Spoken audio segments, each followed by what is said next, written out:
자, 여러분 안녕하세요. 에듀에서 ERP 정보관리사를 담당하는 유슬기입니다. 반갑습니다. 자, 여러분들과 함께 이번 시간요. 2025년 2회에 시행이 되었던 기출문제 회계 1급 풀어보도록 하겠습니다. 자, 제일 첫 번째 4차 산업혁명에 대한 설명으로 적절한 것은 이렇게 물어보고 있습니다. 우리가 이제 1차 산업, 2차, 3차, 4차로 이렇게 거쳐오고 있는데요. 과거 3차는 컴퓨터를 이용해서 우리가 운영을 하게 된다, 컴퓨터 활용이 늘어난다, 이 정도였다고 한다면 4차에서는 이것들이 인공지능이다, AI다, 그 다음 IoT다, 그 외에도 뭐 블록체인이다, 이런 단어들 로봇 형태로서의 이 스스로 인공지능이 진행을 할 수 있게끔 발전해 가고 있습니다. 자, 제조업체에만 국한된 혁신으로 서비스업에는 적용되지 않는다라고 했는데 틀렸죠. 모든 산업 전반에 활용이 가능하고요. 3차 산업혁명과 동일한 개념이다. 아니겠죠. 자, 그 다음 디지털 기술을 제한적으로 적용하며 산업 효율성 일부를 개선하는 과정이다? 아닙니다. 제한적 사용하지 않고요. 아주 많이 두루두루 사용하고 있고요. 일부 개선이 아니라 전체적인 개선을 하고 있습니다. 자, 보시다시피 정보통신, AI 기술 등 융합되어 경제산업 구조에 혁신하는 과정을 의미한다라고 선택해 주시면 되겠습니다. 자, 2번 갑니다. RPA에 대한 설명으로 적절한 증가. RPA가 뭐지? 라고 하는데 저 R이 로봇이에요, 로봇. 그래서 R에도 친절하게 설명이 나옵니다. 로보틱 프로세스 오토메이션이다 라고 나와 있습니다. 로봇의 기술을 활용한다, 로봇을 이용한다 이렇게 생각을 해보시면 되겠고요. 반복적인 데이터 입력 업무를 자동화합니다. 우리가 과거에는 하나하나씩 주문이 들어올 때마다 그 주문들을 엑셀에다가 입력하고 그 엑셀에서 내가 함수를 써서 자료를 취합하고 자료를 필터링하고 이런 식으로 진행을 했다라고 한다면 이제는 주문이 들어올 때마다 알아서 로봇처럼 자동으로 그 내용들을 분석해주고 주문을 해주고 혹은 뭐 내가 송장을 출력하는 것까지 이런 단순하던 반복된 업무들을 알아서 자동적으로 진행을 해주는 겁니다. 자, 이런 것들은요. 자연어다라고 해서요. 우리가 그냥 일상적으로 생각하는 말들, 표현들까지도 모두 정규화시켜서 우리에게 정보를 전달하게 되는데요. 자, 하지만 딥러닝, 머신러닝을 활용해서 자연어 처리 순으로 적용을 하는 게 아니라 자연어 처리를 위해서 딥러닝이나 머신러닝을 활용하고 있구나라고 해야 됩니다. 자, 그래서 자연어 처리 순서가 뒤로 가는 게 아니라 자연어 처리가 먼저 오든지 아니면 자연어 처리를 위해서 딥러닝, 머신러닝을 활용한다. 이렇게 표현이 되어야 합니다. 자, 금융권의 여신심사 정보조회 자금 세탁 방지 업무에 활용을 할 수 있게끔 적용이 되고 있다고 합니다. 자, 3번입니다. 주식회사 생산성은 ERP 시스템을 성공적으로 도입했으나 직원들이 ERP 기능을 제대로 활용하지 못하는 문제가 있습니다. 직원들이 활용하지 못하는 문제는 잘 몰라서 못하고 있더라. 그럼 어떻게 하셔야 됩니까? 교육을 이야기하는 거죠. 그래서 이에 따라 회사는 직원 대상의 ERP 교육을 강화하기로 했습니다. ERP 교육이 중요한 이유로 적절한 것을 골라보세요. 자, ERP 도입 이후에 기존의 수작업 방식을 유지한다? 아니죠. 기존의 수작업 방식은 이제 모두 제거해버리고 모든 시스템을 ERP로 돌리기 위해서 교육을 해야 되는 거고요. ERP 시스템 사용을 최소화하고 인력을 줄인다? 아니죠. 이 최대화 시키면서 인력을 줄여야 되겠죠. 그 다음에 IT 인력을 줄인다라기보다는 이 ERP 시스템을 통해서 수작업하던 인력을 줄인다. 이렇게 해야 될 겁니다. 자, ERP 시스템을 효과적으로 활용해서 업무의 생산성을 높여야 되겠죠. 자, 그 다음에 ERP 시스템 기능을 직원 개개인이 개발한다? 아니요. 직원은 개발하지 않아요. 이미 시스템은 나와 있는 상태이고요. 이걸 활용만 잘해주면 되는데 활용하는 방법이 어려워해서 문제가 발생하는 거다. 활용하는 방법들을 교육을 통해서 잘 활용할 수 있도록만 하시면 됩니다. 자, 4번입니다. 주식회사 생산은 10년 전에 ERP를 도입했지만 현재 사용 중인 버전은 최신 트렌드를 지원하지 않았대요. 여러분들, 사용 중인 버전이 최신 트렌드를 지원하지 않으면 뭐 하셔야 돼요? 업그레이드 하셔야 되겠죠. 그래서 휴대폰도 어때요? 계속해서 소프트웨어 OS 업데이트하세요. 오늘 저녁 새벽에 진행이 됩니다. 이렇게 얘기를 한다는 거예요. 그래서 업데이트 업그레이드를 해주셔야 됩니다.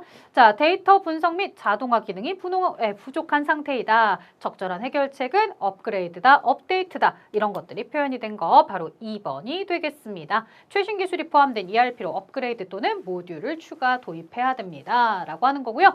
나머지 보기들은 실제로 이제 4번에 틀린 얘기를 넣기 위해서 일부러 만든 문장들입니다. 자, 그러면 5번.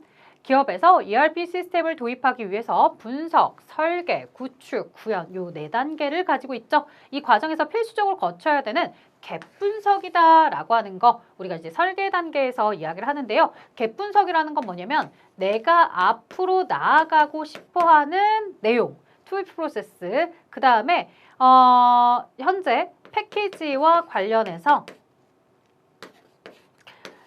그 기능에 대한 내용을 가지고서 서로의 차이를 분석하는 거 이걸 가지고서 바로 우리는 뭐라고 한다? 갭 분석이다 라고 이야기를 하는 거죠. 현재 패키지에서는 우리가 주문을 넣었을 때 주문이 대표자에게까지 전달되는 내용은 없는데 대표자에게 알림이 가는 시스템이나 이런 것들을 갖추고 싶어요 라고 한다면 이 패키지의 기본적 기능과 앞으로 내가 가고 싶어하는 미래 내가 원하는 형태인 투비 프로세스를 가지고서 그 둘을 차이를 잘 분석해서 내가 설계를 할 때 이런 내용들을 넣어주세요. 이런 부분들이 필요합니다. 라고 얘기를 하는 거겠죠. 그런 것도 이제 설계 단계에서 갭 분석을 하는 겁니다. 자, 그 다음에 보기 설명으로 가장 적절한 것. 한 회계 기간이 종료하면 그동안 발생한 경제적 거래가 복식북의 원리에 의해서 정확히 기록되어 있는가를 확인하기 위해 작성을 합니다. 라고 합니다. 자, 우리 복식북이 원리다 라고 하면 일단 기본적으로 차변, 대변 나누어서 한다는 거고요. 이것이 정확한가를 검토하는 거잖아요. 정확한 여부를 검토하고자 한다면 뭐를 하는 거냐면 T 모양의 계정을 가져다 놓고 서로의 차대 합계가 일치하느냐 불일치하느냐 불일치한다면 어디서 역순으로 해서 우리가 검토를 해보는 거 바로 이런 것들을 시산표라고 부르는 거죠. 그래서 검토해보는 시스템은 시산표가 됩니다. 정확한 기록이 되어 있는지를 확인하는 거 검토이죠.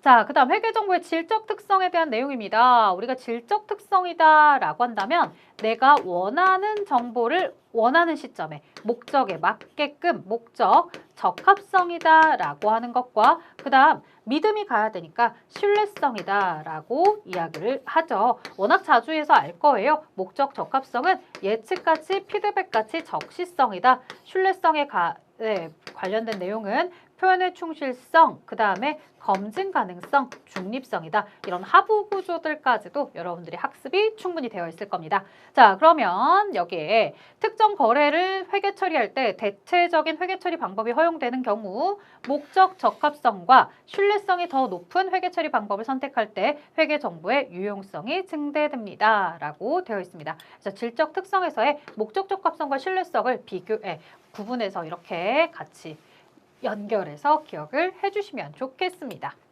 7번입니다. 개정 과목 중 제조기업의 영업손익에 영향을 미치지 않는 항목이다 라고 물어봤는데요. 자, 매출액 마이너스 매출 원가는 매출 총이익이죠. 매출 총이익에서 판매비와 관리비를 차감하면 뭐가 된다? 영업이익이 되죠. 영업손익이 됩니다. 자, 영업 손실이나 이익이 발생하는 내용까지가 판매 관리비까지입니다. 그렇다면 저 감가상각비, 판매 관리비로 들어가는 감가상각비는 영업손익에 영향을 미치겠지만 이 아래 영업의 수익, 영업의 비용을 나타내는 이자 비용에 대해서는 영업손익을 계산할 때 영향을 주지 않는 거죠. 자, 따라서 영업의 비용이나 영업의 수익을 고르면 되는 문제였습니다. 이자 비용, 영업의 비용으로서 체크해 줍니다. 자, 9번입니다. 설명하는 두 가지 회계 유형을 고려할 때 회계에 대한 설명으로 가장 적절하지 않은 것. 주식회사 생산성은 경영진은 회사의 미래 투자 계획을 수립하기 위해서 비용 절감 효과 분석과 수익성 예측 보고서를 작성하고 있습니다. 한편 다른 기업인 유명 주식회사의 회계팀은 지난 회계년도 재무제표를 작성해서 투자자와 정부 기관에 제출할 예정이다라고 되어 있습니다. 자, 무슨 얘기인지 잘 모르겠으면 뒤에는 내용들을 얘기해 보도록 할게요. 자, 두 가지 회계 유형을 고려할 때라고 했는데 일단 생산성에 수행하는 관리회계, 그 다음에 관리회계는 내부 의사결정을 위해서 미래지향적인 정보를 제공한다. 유명회계에서 수행하는 회계는 외부 정보 이용자를 대상으로 정보를 제공하는 재무회계이다. 아하, 두 가지 회계 유형이 뭔가 봤더니 보기를 통해서 알게 되었다. 관리회계와 재무회계에 대한 내용들을 언급하고 싶었구나. 관리회계는 내부 정보 이용자들에 대해서 과거에 했던 내용과 그다음 현재 내용뿐만 아니라 앞으로 물건을 생산하면 원가가 얼마나 발생할 것인가까지도 관리하게 되는 거고요. 이 외부 정보 이용자에게 제공하는 재무회계는 과거에 있었던 일들에 대해서만 얘기를 해주시면 됩니다. 자, 유명에서 수행하는 재무회계는 과거 데이터를 기반으로 일정한 원칙에 따라 재산 변동을 기록한다. 생산성에서 수행하는 관리회계의 주 목적은 일정 시점의 재무 상태와 일정 기간의 경영 성과를 나타낸다. 자, 누가 틀렸을까요? 정답은 4번이었겠죠. 왜 4번이냐? 일정 시점의 재무 상태라든가 일정 기간의 경영 상태를 나타내주는 건 재무상태표와 손익계산서로서 재무회계에 대한 설명입니다. 관리회계는 물건의 제조 원가와 관련된 제조원가 명세서를 작성해야 됩니다. 이렇게 표현이 되어야 되겠죠? 그래서 정답은 몇 번이었다? 4번이 틀린 설명이었다. 나머지 모두 다 올바른 설명이었겠고요. 자, 표로 정리된 내용만 보셨다가 이렇게 서술되는 내용들을 보시면서 뭐지? 라고 갸우뚱하실 텐데 이 내용들도 정확하게 포인트 잘 잡아서 기억해 주세요. 자, 10번입니다. 재무상태표를 유동성 배열법을 기준으로 작성할 때 나중에 기록될 거. 자, 우리는요, 유동자산과 비유동자산에 대해서 구분해서 작성을 하고요. 유동자산은 당좌자산과 재고자산을 두고 있고요. 비유동자산은 투, 유, 무, 기 이렇게 되어 있습니다. 자, 토지는 유형자산에 해당하는 내용입니다. 상품은 재고자산에 들어가는 그 부분이고요. 현금은 당좌자산에 들어가는 내용이겠죠. 자, 영업권은 무형자산에 들어가는 내용입니다. 이렇게 여러분들이 머릿속에 구조화시켜서 알고 있다면 가장 나중에 기록될 것은 무형자산에 해당하는 영업권이야 라고 쉽게 체크가 될 거라 봅니다. 자, 다음 11번입니다. 현금 및 현금성 자산을 보고할 수 있는 항목으로 짝지어진 것은 자, 타임 발행 당좌 수표 현금으로 들어가고요. 만기가 도래한 국공사채 이자표 3개월 이내에 환매 조건인 환매채. 자, 취득일로부터 3개월 이내인 것은 현금성 자산으로 들어가고 있다는 거죠.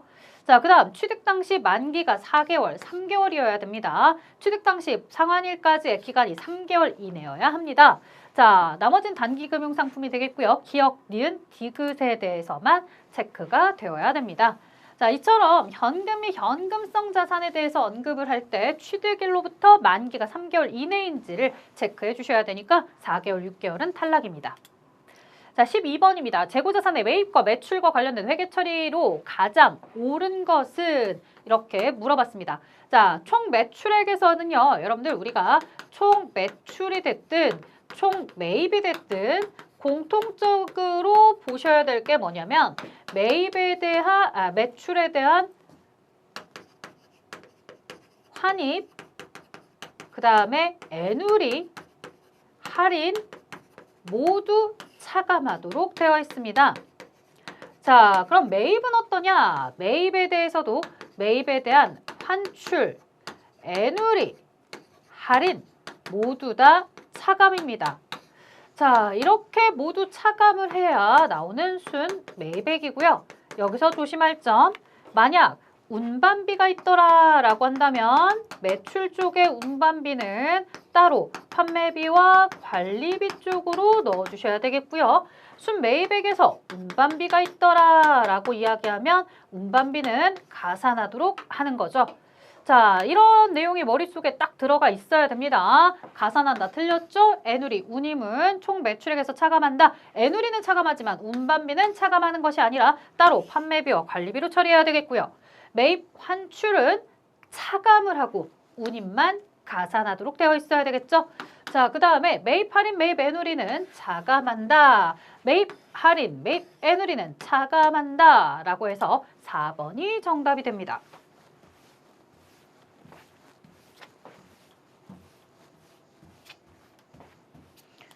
자, 13번 갑니다. 무형자산에 해당하지 않는 것.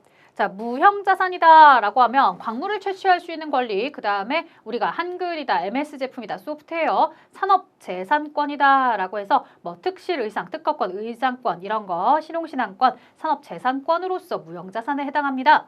자, 영업권도 분명히 무형자산인 것 같은데 왜 틀렸지? 바로 내부적으로 창출했기 때문에 그렇습니다. 영업권은 외부에서 우리가 유상으로 취득하는 부분에 대해서만 신뢰성 있고 측정 가능하기 때문에 외부에서 내가 유상으로 취득하는 과정, 다른 회사를 인수하거나 합병하는 과정에서에 들어가는 내용입니다. 따라서 영업권이라는 표현이 틀렸죠. 영어권에 내부 창출이라는 표현이 틀렸습니다. 또 여러분들 혼란을 가져올 수 있으니까 정확하게 내부 창출 때문에 틀렸다. 14번입니다. 자본에 대한 설명으로 가장 옳지 않은 것. 자본은 자산에서 부채를 차감한 후 잔여 지분이다. 이건 너무 쉽죠, 여러분들. 자산에서 부채를 차감한 후 나머지 잔여 지분이 바로 자본인 거고요. 자본 변동표는 기업의 자본의 크기와 변동에 관한 정보를 제공해주죠. 그래서 1월 1일 날 자본금부터 자본잉여금, 자본조정, 기타 포괄, 이익잉여금에 대한 내용들을 증가, 감소 부분을 나타내서 12월 30일 날 왜 그렇게 되었는지를 보여줍니다. 잉여금은 자본거래에 대한 자본잉여금과 그 다음에 손익거래에 대한 이익잉여금으로 이렇게 구분하고 있습니다. 자, 유상증자는 자본잉여금이나 이익잉여금 중 배당이 불가능한 법정 적립금을 자본에 전입함에 따라서 자본금을 증가시키는 거다. 자, 이렇게 자본잉여금을 자본금으로 넣거나 이익잉여금을 자본금으로 넣어주는 거. 이런 부분들에 대해서는요. 자본잉여금이나 이익잉여금을 줄여서 자본금으로 들어가게 하는 건 외부에서 돈을 받은 게 없습니다. 따라서 돈을 받는다라는 의미의 유상은 틀렸습니다. 돈을 받으려면 여기에 현금이 들어와야 유상입니다. 그럼 얘는 뭐냐? 자본금이 증가를 하니 증자의 상황은 맞는데 돈을 받은 부분이 없으니까 무상증자다. 이렇게 표현을 해야 됩니다. 따라서 유상증자에 대한 설명이 아닌 무상증자인데 이걸 설명할 때 유상증자는 이렇게 설명했기 때문에 4번이 틀렸습니다. 자, 15번입니다. 이 문제 직전 회차에서도 동일하게 나왔었죠. 자, 물론 안에 있는 금액들이나 이런 부분들은 달라졌습니다. 자, 현금이 현금성 자산을 구하도록 했습니다. 자기합수표 현금이죠. 하지만 선일자 수표는 어음의 성격을 가졌습니다. 자, 우편한 증서, 전신한 증서, 소액한 증서 현금입니다. 수입인지는 세금과 공과다라고 처리해야 되는 부분입니다. 자, 단기매매증권은 단기 금융상품과 함께 단기 투자자산으로 들어가줘야 되겠고요. 타인이 발행한 당좌수표 현금입니다. 보통예금, 자, 현금이 현금성 자산은 현금, 그 다음에 당좌예금, 보통예금, 그리고 현금성 자산이다라고 이야기를 합니다. 그러니 당연히 보통예금 들어가겠고요. 앞서 설명했다시피 우편한, 전신한, 소액한, 땡땡 환증서들은 모두 현금으로 보시면 되겠습니다. 자, 마지막인데요. 만기가 3개월 이내 미만인 배당금 지급 통지표다라고 나와 있습니다. 앞서 설명을 드렸다시피 사실 뭐 취득일로부터 이렇게 표현이 나와 있었으면 좋겠지만 만기일이라 표현을 하더라도 이제 앞으로 3개월 미만인 배당금 지급 통지표가 나왔다면 함께 집계를 해주시면 됩니다. 자, 자기합수표 500원에 그 다음에 타임 발행 당좌 수표 200원, 그 외에 우편한 증서 150원, 그 다음에 보통예금 450원. 자, 그러면 여기까지가 얼마가 나오냐면 1,300원이 나오네요. 자, 여기에다가 전신환 증서 200원, 그 다음에 여기 마지막 배당금 지급 통지표까지 300원. 이렇게 하시면 전체 얼마가 나와요? 1,800원이 나옵니다. 1,800원. 그래서 1,800원이 정답이 되었다. 자, 선일자 수표는 어음의 성격을 가졌다라는 점, 수입인지 세금과 공과나 이런 걸로 처리하도록 되어 있고요. 여기 단기 매매증권도 단기 투자자산 쪽으로 들어가야 되는 부분이기 때문에 포함될 수 없다는 거. 이런 부분들 기억을 해주셔야 됩니다. 자, 뭐 일람출급 어음 안 나왔지만 만약 일람출급 어음이 나왔다면 현금이 현금성 자산에 함께 포함해서 대답을 해주셔야 되겠고요. 자, 보기를 이용해서 생산성의 연수합계법으로 감가상각을 한다면 손익계산서에 계상이 될 감가상각 누계액. 자, 사실요, 여러분들 이거 문제 틀렸습니다. 손익계산서에는요, 감가상각 누계액이 계상되지 않아요. 어디에다 계상이 되겠어요? 재무 상태표죠. 자, 그래서 재무상태표에 계상이 될 감가상각 누계액은 얼마냐? 이렇게 물어야 돼요. 사실상 이 손익계산서에 물어볼 것 같았으면 감가상각비는 얼마입니까? 이렇게 물어봤었어야 되겠고요. 자, 어찌됐든 얘는 재무상태표에 계상이 될 감가상각 누계액을 물어보는 문제였으니 감가상각 누계액에 대해서 연수합계법으로 보자. 자, 취득일이 23년도다. 그럼 23년도 한 번, 24년도 그리고 당해년도는 25년도까지 3개 연도를 우리에게 물어보고 있습니다. 자, 취득원가 100만 원에 대해서 우리가 잔존가치 없으니 그대로 100만 원 곱하기 자, 4년입니다. 1 더하기 2 더하기 3 더하기 4 이렇게 4개 년도고요. 역순으로 4, 3, 2까지 3개 연도인 23년도 버전, 24년도 버전, 25년도 버전까지의 감가상각비를 모두 더해서 집계를 하고 싶다는 얘기죠. 자, 그러면 100만 원 곱하기 10분의 여기서 계산해 주시면 얼마까지 나오냐면 9. 따라서 10분의 9까지 이렇게 진행을 해주셔야 되네요. 얼마가 나오겠어요? 90만 원이 나오겠죠. 자, 그래서 만원 단위가 아닌 원 단위니까 공 5개 체크해 주셔야 됩니다. 문제를 읽으실 때 주의하셨어야 돼요. 손익계산서라고 읽어버리면 감가상각비를 답으로 체크해버릴 수가 있어요. 왜냐하면 주관식이기 때문에. 문제 잘 보셔야 돼요. 질문 자체는 감가상각 누계액을 물어보는 질문이었어요. 자, 그 다음에 손익계산서 작성 원칙을 한글로 기입하세요 라고 되어 있습니다. 자, 손익계산서의 수익과 비용을 기록할 때 거래가 발생한 시점을 기준으로 인식을 합니다. 발생 기준. 자, 그 다음에 모든 수익과 비용은 발생한 기간에 정당하게 배분이 되도록 합니다. 라고 해서 발생 기준이요. 이 수익과 비용이 발생한 기간에 정당하게 배분이 되도록 합니다. 라고 하는 것은 경과된 부분과 경과되지 않은 부분을 나눠주는 거죠. 그래서 만약에 비용 같은 경우에도 경과되었으면 비용이지만 내년도 비용을 먼저 지급했으면 선급 비용이다. 이렇게 구분을 해주는 거죠. 그래서 발생한 기간에 따라서 정당하게 배분을 진행하는 겁니다. 자, 그 다음에 18번입니다. 우리나라 부가가치세법의 특징으로 적절하지 않은 것, 국세, 일반 소비세, 소비지국 과세 원칙이다 라고 해서 소비한 나라의 세율대로 과세를 하셔야 됩니다. 소비하는 나라 전 단계 세액공제법까지 이전 단계 매입 단계에서 부담한 매입세액을 차감하는 방식 특정 개별적인 물건에다가 소비할 때 세금이 부과되는 것이 아닌 전반적인 일반적인 물건에 대한 소비세 지방에서 지방자치단체로 흘러가는 세금이 아닌 중앙정부로 흘러가는 국세 이런 내용들 다시 한번 체크해 주셔야 되겠죠. 자, 19번입니다. 부가가치세법상 재화와 용역의 거래 시기에 대한 설명으로 적절하지 않은 것. 자, 장기할부 판매의 경우에는 각각의 대가를 받기로 한 때, 재화의 이동이 필요하면 인도하는 때, 재화의 공급으로 보는 가공의 경우에는요. 가공이 완료되는 때 아닙니다. 가공이 완료됐어도 상대방이랑 계약이 어그러질 수도 있기 때문에요. 우리는 가공된 재료가 인도가 되었을 때 물건이 상대방에게 인도되었을 때 인도일을 공급 시기로 봅니다. 자, 따라서 3번이 틀렸다. 임대보증금에 대한 간주 수익금액에 대해서는 예정신고기간, 과세기간 종류. 왜냐면 간주임대료다라고 해서 임대료를 실질적으로 받은 것은 아니지만 보증금에 대해서도 우리가 임대료처럼 정기예금 이자율을 적용해서 계산을 한 거죠. 이 간주하고 있다. 임대 수익으로 간주하겠다라고 했으니 실질적으로 받은 날이 없어서 각각의 예정 신고 기간이 끝나는 날, 확정 신고가 끝나는 날을 기준으로서 과세 기간을 결정해서 그때그때마다 간주 임대료 계산을 진행하게 되는 겁니다.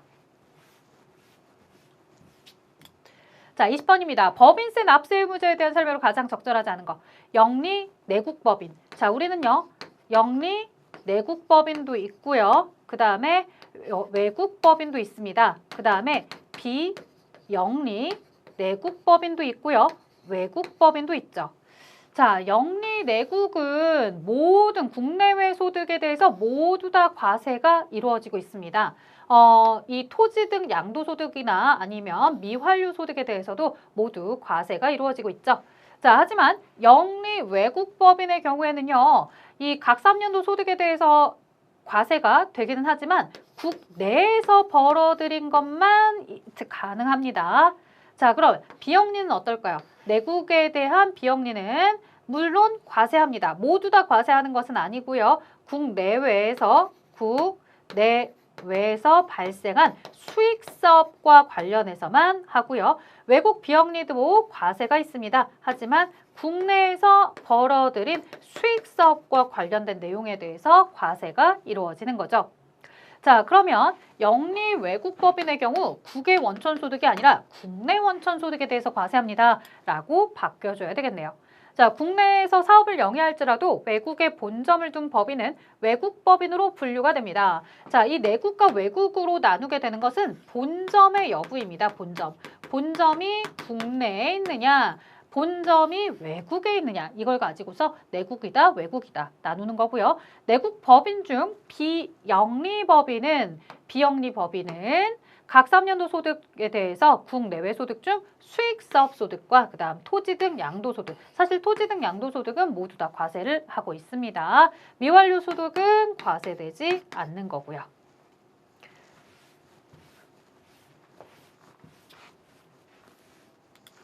자, 21번 법인세법상 세무조정 시 상여에 해당하는 소득처분. 자, 상여는 직원, 임직원에다가 해당하는 내용입니다. 임원의 상여금 한도 초과죠. 자, 기부금이나 업무 추진비 같은 경우에는 뭘로 처리하도록 하고 있더라? 우리가 기타 사회 유출입니다. 감가상각은 유보로 소득처분이 이루어져야 되겠죠. 자, 그래서 정답은 4번이었다. 여러분들 기업 업무 추진비는요. 접대비, 과거의 접대비가 업무 추진비로 바뀐 거예요. 프로그램에서는 접대비로 나올 수 있지만 업무 추진비라고 이렇게 이론에서는 바뀌고 있으니 기억을 해주셔야 됩니다. 자, 22번입니다. 법인세 신고 시 반드시 제출해야 되는 서류로서 가장 적절한 것 이렇게 물어봅니다. 자, 법인세 신고할 때 반드시 제출해야 된다는 건 필수 첨부 서류를 얘기하는 겁니다. 필수 첨부 서류에는요. 재무상태표와 손익계산서가 들어갑니다. 그리고 세무조정 계산서가 들어가죠. 자, 그랬을 때 우리가 지금 현재 두 가지 모두 다 동그라미 쳐져 있는 건 3번입니다. 이렇게 재무상태표, 그 다음에 포괄 손익계산서, 그 다음에 세무조정 계산서, 이익잉여금 처분계산서 이런 것들이 필수 첨부 서류로 들어가지라고 하셔야 됩니다. 자, 현금흐름표도 물론 첨부를 해야 되겠지만 필수에 들어가는 건 아니었습니다. 그래서 재무상태표와 세무조정 계산서를 엮어주고 있는 3번이 정답. 자, 23번입니다. 25년도 기속의 감가상각에 관한 자료입니다. 세법에 따른 세무조정과 소득처분. 자, 기계장치 취득원가. 여러분들에게 뭐를 원하지 않았어요? 직접 여기에서 조정을 할 때 감가상각비를 계산을 직접 하도록 하지 않았어요. 너무너무 친절하게 그냥 60으로 회사가 장부에 기록을 했습니다. 라고 얘기해줬고요. 세법에서는 45만 원까지만 범위액이라고 했죠. 자, 그렇다면 회사가 비용으로 인식을 했다 하더라도 세법의 범위를 벗어난, 즉 초과한 감가상각 비용을 계상하는 데 있어서 초과된 부분은 비용으로 처리한 부분 중에서 초과되는 부분은 손금으로 인정이 어려워요 라고 하는 손금 불산입의 조정이 필요하겠고요. 감가상각에 대한 이런 한도를 초과한 15만 원에 대해서는 잠시 유보해 주세요, 보류해 주세요. 다음에 혹시라도 내년도에 회사가 세법상 범위보다 적게 계상하면 그때 손금으로 처리할 수 있게끔 해줄 터이니 잠시 보류해 두세요 라고 하는 유보가 됩니다. 자, 그렇다면 정답은 4번이었겠죠. 자, 이런 조정을 하고 싶다라고 한다면 이런 조정을 하고 싶을 때는 어떻게 하셔야 돼요? 다음 연도가 들어가 줘야 되겠죠. 만약에 다음 연도에 갔을 때 회사가 장부에 기록한 금액이 예를 들어 뭐 45만 원이고 세법상 한도가 60만 원입니다. 그래서 세법 한도에 미달을 하고 있습니다. 한도 미달액 15만 원이 있는데 전년도에 이렇게 손금불산입해서 들어온 금액이 있습니다. 그럼 전에 손금불산입했던 금액을 당해년도 한도 미달액을 범위로써 손금 산입을 해주면서 전기의 한도 초과액이 손금산이 되도록 이렇게 반대로 조정을 해주세요 라고 여러분들이 접근을 하셔야 되는 겁니다. 그래서 이런 것들은 전기에 한도 초과되었던 것을 단기에 시인하면서 이루어지는 내용이겠고요. 지금 보시다시피 손금불산입으로 처리를 해야 되는 거죠. 당해년도 한도 초과된 부분은 손금불산입이다 라고 해서 조정이 필요한 내용입니다. 자, 24번 갑니다. 우리나라 부가가치세는 최종 소비자에 이르기까지 모든 거래 단계에서 창출된 부가가치세에서 각 단계별로 과세하는 다단계 과세 방법을 따르고 있어요. 정답은 다단계 과세 방법이 아니네요. 자, 그러면 부가가치세는 간접세로서 각 단계에 부과된 조세가 다음 단계로 전가되기 때문에 결국 최종 소비자가 전체 부가가치세에 대한 부담을 하게 됩니다. 라고 되어 있어요. 자, 다단계 거래세고 결국에 최종 소비자가 부담을 하게 된다라고 하게 된다면은 이걸 뭐라고 하느냐? 전 단계 세액공제 원칙이다라고 답을 내셨어요. 사실 이 최종 소비자가 부가가치세를 부담한다라고 했을 때 우리가 뭐 간접세의 성격을 가지고 있다라고 해서 얘기를 생각해 볼 수도 있는데 간접세의 성격을 가졌다라고 얘기하려면은 납세 의무자라는 표현이 나와야 되겠고 그 다음 담세자라는 표현이 나와줘야 됩니다. 그래서 최종 소비자의 언급이 있었지만 간접세는 또 아니고 그리고 이 문제를 통해서 보실 때 각 단계에서 부담이 된 것이 다음 단계로 전가되기 때문에 마지막 최종 소비자에 대한 조세 부담이다라고 했는데 사실은 모든 단계에서 이렇게 이루어졌다라고 하면서 이전 단계에서 부담한 세액은 사업자는 납세 의무자는 공제를 받습니다라는 표현이 조금 더 들어갔어야지 되지 않을까. 그래서 전 단계 세액공제 원칙이라는 걸 우리가 알고 있으니까 답으로 나왔을 때 이걸 쓰는구나, 이걸 썼어야 되는구나 라고 생각을 하지만 사실 보기에 있는 내용들을 통해서 전 단계 세액공제 원칙을 우리가 생각해내는 게 쉽지는 않았을 것 같아요. 차라리 여러 단계를 거쳐서 각 단계별로 과세하는 방법이 무엇입니까? 라고 하면 다단계 과세 방법이다. 다단계 거래세다. 뭐 이렇게도 얘기할 수 있었을 텐데 실제로 이제 여기 매입세액에 대한 얘기가 전혀 없어서 조금은 힘들 수도 있었겠다. 하지만 전 단계, 매입 단계에서 부담했던 세액을 차감하도록 여러 단계를 거치고 있기 때문에 자, 25번입니다. 우리나라 법인세법상 법인의 계속적인 조세 수입을 적시에 확보하기 위해서 일정한 기간 단위로 소득을 구분해야 되는데 이러한 소득을 구분하는 일정한 기간, 법령 또는 정관에서 정하는 1회계기간 이런 걸 뭐라고 한다? 사업연도다라고 표현을 합니다. 자, 회계연도라고 쓰시면 안 돼요. 회계연도다라고 하는 친구들은 이거 재무회계 쪽에서 쓰는 표현입니다. 재무회계 쪽에서는 뭐 1월 1일부터 12월 31일까지를 회계연도라고 부른다면 우리 법인세법에서는 똑같은 기간이라 하더라도 사업연도라는 표현으로 불러줘야 됩니다. 자, 그러니 법인세법의 용어를 잘 기억해 주셨어야 된다. 26번입니다. 영세율 제도는 적용 단계 부가가치세에 대해서 과세하지 않음은 물론이며 전 단계 부가가치세에 대해서 이미 부과한 부가가치세까지도 모두 환급을 함으로써 완전 면세를 실현하기 위한 제도입니다. 그래서 영세율을 적용하고 있는 회사들은요. 매출하는 부분에 대해서는 0%로 가고 있고요. 매입할 때 이전 단계 사업자로부터 내가 10%의 매입세액을 부담했다 하더라도 이 부분이 모두 다 환급이 이루어진다라는 거죠. 자, 그래서 매출 세액도 없고 매입할 때 부담했던 세액을 모두 다 돌려받을 수 있기 때문에 우리는 완벽하게 세금이 면제가 된다라고 해서 완전 면세라고 합니다. 이런 완전 면세, 세금이 면제되고 있는 이런 과정 중인데요. 그러나 라는 표현이 됩니다. 자, 중간 거래 단계에 영세율을 적용이 되고 최종 거래 단계에서 다시 부가가치세가 과세되는 경우 이렇게 표현을 하네요. 자, 그러면 이 영세율 단계가 최종 단계가 아니에요. 그래서 매출하고 영세율에서 끝나는 게 아니라 이 영세율 단계 그 다음에 과세 거래가 있다라고 한다면 어떻게 처리가 되어야 되느냐? 자, 우리가 매입할 때 부담했던 매입세액은 영세율 사업자로서 모두 다 환급이 된 상태. 매출할 때는 0% 세율로서 이렇게 해서 매입세액 환급이 이루어진 상태예요. 환급이 이루어졌는데 이게 최종 단계가 아니었던 거예요. 얘가 중간 단계였던 거예요. 중간 단계이다 보니까 다음 단계로도 넘어가고 있답니다. 그러면 다음 단계로 넘어갈 때는 자신 영세율 사업자였기 때문에 이쪽 사업자는 0% 세율로 매입을 했을 거예요. 즉 매입세 공제를 받을 수가 없어요.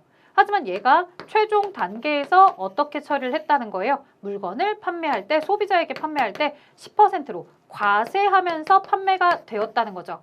매출에 대한 이런 과세가 이루어지게 된다면 매출세액을 다시 납부하게 되면서 영세율로서 이렇게 환급해줬던 세액은 다시 나라에 돌아오게 되는 환수라고 해요. 다시 세금이 내가 공제해줬던 세금을 다시 언젠가는 돌려받게 되는 이런 환수 효과가 이루어지게 되더라는 거죠. 그래서 이걸 환수 효과라고 합니다. 실제로 중요하게 다루던 내용은 아니었어요. 원론적으로 굉장히 중요하다라고 했었어도 지금까지 시험 문제에서 환수 효과를 물어본 적은 없었는데 새롭게 추가된 문제였습니다. 자, 그래서 내용을 다시 한번 읽어볼게요. 중간 거래 단계에 영세율이 적용되고 최종 거래 단계에서 다시 과세가 되는 경우 영세로 인한 면세액이 최종 거래 단계에서는 다시 걷어들이게 되어서 종전의 영세율 효과가 종료가 되는 이런 효과들, 다시 세금을 걷어들였다라고 해서 환수 효과라고 합니다. 해당 효과를 통해서 정부가 조세나 공공정책을 통해 지급한 보조금, 세제택 등 다시 정부로 걷어들이는 경제적 효과가 달성될 수 있다라고 해서 환수한다는 얘기였습니다. 자, 조업도의 감소에 따른 고정비 변동비에 관련된 원가 행태입니다. 여러분들이 조심하셔야 될 게요. 항상 조업도의 증가만 생각하시는데요. 감소도 보셔야 됩니다. 총 변동비가 조업도가 증가할 때는 증가하지만 반대로 감소할 때는 우리가 어떻게 처리하도록 하고 있더라? 감소하고 있습니다. 총 고정비는 일정하다라고 했는데요. 총 고정비는 조업도가 증가하든 감소하든 일정하게 됩니다. 자, 단위당 고정비에 대해서 물어봤는데요. 조업도가 증가할 때 점점 감소하던 단위당 고정비는 다시 조업도를 줄이게 되면 점점 증가하게 됩니다. 따라서 감소라는 표현이 틀렸고요. 단위당 변동비는요. 한 잔당 100원씩의 단위당 비용은 조업도를 증가할 때도 일정하고 조업도를 줄일 때에도 일정하게 되는 거였습니다.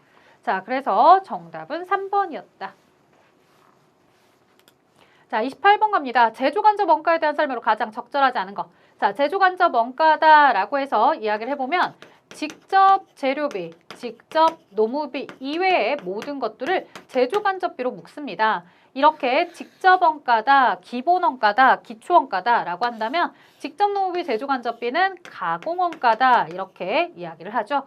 자, 그래서 제조간접 원가는 가공 원가로 들어가고 있고요. 제조간접 원가는 고정 원가만 가능합니다 라고 했는데요. 자, 직접 재료비가 변동비 성격만 가지고 가고요. 그 다음 직접 노무비가 변동비 성격을 가지고 가니까 얘는 고정비 성격을 가지고 갈 거야 라고 생각을 하겠지만 고정 제조간접비뿐만 아니라 변동 제조간접비도 있습니다. 변동 제조간접비라고 한다면 예를 들어서 공장 시설에 전기요금이나 수도요금이나 이런 것들은 제조간접비로 들어가는 요소인데 변동에 대한 역할을 하고 있죠. 자, 따라서 정답 2번이 틀렸다. 공장 건물의 감가상각비는 제조간접 원가로 보조 부문의 종업원의 복리후생비는 제조간접 원가다라고 해서 종업원의 복리후생비는 제조간접 원가로 들어갑니다. 직접 재료비나 직접 노무비가 아니면 제조간접비로 들어가고 있더라는 거죠. 그래서 물건을 생산하는 제조부서를 서포트하는 보조부서에서 발생되는 비용들이 이렇게 제조간접비로 들어가고 있습니다. 자, 29번입니다. 정상개별 원가 계산에서 제조간접비의 배부, 차이 금액을 조정하는 거. 우리가 과대배부다, 과소배부다 이런 얘기를 합니다. 뭐에 대해서? 제조간접비에 대해서. 실제 조업도에다가 예정 배부를 곱해서 제조간접비 배부액이 나왔을 거고요. 그 제조간접비 배부액과 실제 배부액을, 실제 발생액, 자, 배부액과 그 다음에 실제 발생액을 비교해서 그 차이가 발생을 할 겁니다. 그 차이를 우리가 어떻게 해결할 거야 라고 했을 때 영업의 수익으로 넣어버리자, 영업의 비용으로 넣어버리자 라고 하는 영업의 손익법, 매출원가에 가산하자, 매출원가에 차감하자 라고 하는 매출원가 조정법. 자, 각각의 이 제공품 제품 매출원가에 제조간접비 요소에다가 원가를 배분하자 라고 하는 요소별 비례배분법이 있을 겁니다. 자, 하지만 단계배부법은 해당 사항이 없죠. 단계배부법은요. 직접 배부법, 단계배부법, 상호배부법과 함께 이 보조부문의 원가들을 제조부문으로 배부해 줄 때 이 서로 보조부서들끼리의 용역의 수수관계를 어느 정도 고려할 건지를 가지고서 언급하는 내용입니다. 자, 그래서 관련성이 없다. 30번입니다. 단기 제품 제조원가를 계산하면 얼마입니까? 라고 하는데요. 단기 제품 제조원가는 제공품 계정에도 있고요. 제품 계정에도 있죠. 그런데 제품 계정에 대해서 언급을 하고 싶었다면 매출원가도 같이 나와야 되는데 기초 제품, 기말 제품만 나와 있다는 거예요. 그러면 제품 계정보다는 제공품 계정을 통해서 한번 집계해보자. 기초 제공품, 기말 제공품, 단기 제품 제조원가, 직접 재료비, 직접 노후비, 제조 간접비 이렇게 해서 차변의 합계와 대변의 합계를 보는 거죠. 자, 차변의 합계를 다 더하시면 13,500원. 이쪽도 13,500원이 되어야 할 테니 2,500원을 제거하시면 11,000원이 된다는 얘기입니다. 따라서 11,000원이 정답입니다. 기초 제품이나 기말 제품은 여러분들에게 혼란을 주기 위해서 나온 정보인 거죠. 자, 31번입니다. 종합원가 계산을 채택하고 있고요. 가공비는 공정 전반에 걸쳐서 균등하게 배부하고 있습니다. 기말 제공품 평가를 평균법과 선입선출법으로 했을 때 가공비의 환산량 차이를 물었습니다. 사실 이 평균법과 선입선출법의 차이는 제가 기본 강의에서도 여러 번 설명을 하는데요. 이 둘이 차이라는 이유는 뭐 때문이다? 기초 때문에 차이가 납니다. 라고 얘기합니다. 다시 말해 기초 200개에 대한 완성도 40%를 내가 무시하고서 처음부터 작업했다고 볼 것인지 아니면 선입선출법처럼 제거하고 단기에 작업한 것만 집계를 할 것인지 그 두 가지의 관점에 따라서 환산량의 차이가 발생을 합니다. 다시 말해 200개 곱하기 40%다라고 해서 248 해서 80개만큼의 차이가 발생을 하는 거죠. 자, 이렇게 아주 빠르게 원리를 이해하고서 수업을 잘 들었던 친구들은 빠르게 넘어갔을 거고요. 조금 시간이 걸리는 친구들은 이렇게 했겠죠. 평균법으로 먼저 계산해보고 선입선출법으로 나중에 계산해봐야지. 자, 기초가 200에 40%래. 그 다음에 착수가 800개래. 기말이 100개에 60%래. 그리고 단계 완성이 900개더래. 라고 하면서 평균법은 그대로 옆으로 가져다가 900, 그 다음에 60, 960이구나. 그러면 선입선출법은 어떻게 될까? 200이 먼저 넘어왔을 거야. 넘어온 200은 60%만 추가 작업이 이루어졌을 것이고 그 다음 완성된 900개 중에 200을 제외하면 700은 그대로 100% 작업을 했을 거고 100개에 대해서 기말은 똑같이 60% 작업을 했을 거야. 자, 2, 6, 12, 120개, 그 다음에 700개, 60개 이렇게 작업이 이루어졌겠구나. 80이구나. 그래서 둘의 차이가 몇 개가 나는구나. 80개가 차이가 나는구나. 960 마이너스 이 880이다 라고 했더니 80개 차이가 나는군요. 라고 여러분들이 접근을 해주실 수 있겠죠. 자, 어떤 방식으로 풀든 상관은 없습니다. 하지만 원리를 알고서 풀었던 친구들은 검산도 가능하기 때문에 원리를 알고 있으면 좋았을 것 같다. 자, 32번입니다. 이 A에 가장 적절한 숫자를 넣어주자라고 해서 이 공식에 맞는 내용을 써달라고 했습니다. 자, 생산성의 올해 변동비는 매출액의 50%, 매출액은 S예요. 자, 그럼 매출액 S에 대해서 이야기를 해보면 매출액 S에서 뭐를 빼면 변동비 0.5 S를 빼면 한계 이익 혹은 공원 이익이 나오죠. 자, 총 고정비까지 차감을 했어요. 여기서 제로가 나오면 손익분기점이죠. 자, 당사는 매출액의 20%에 해당하는 목표 이익을 얻고 싶어요. 자, 이렇게 차감을 했어도 뭐가 나왔으면 좋겠다는 거예요. 매출액의 20%의 이익을 얻고 싶다는 얘기죠. 자, 그러면 0.2S가 나오고 싶다라고 한다면 요거를 반대편으로 이동을 하게 되면 얘까지 차감해서 제로가 되는 지점이 어디야? 라고 물어보는 거나 다름이 없습니다. 자, 그러면 1에서 0.5 빼고 0.2 빼면 0.3S 마이너스 FC는 제로. 그럼 마이너스 FC를 옆으로 옮기면 0.3 S는 FC. 그러면 S는 FC를 어떻게 하자? 0.3으로 나누자. 따라서 A는 0.3이겠구나. 요 식을 세워다 놓고서 그대로 여러분들이 풀어주시면 되는 내용입니다. 그래서 우리가 매출액의 20%까지 이익을 올리고 싶어라고 했으니 변동비 빼고 그 다음에 이익 빼고 남는 부분에 대해서 이렇게 0.3이구나 라고 접근을 해주는 거죠.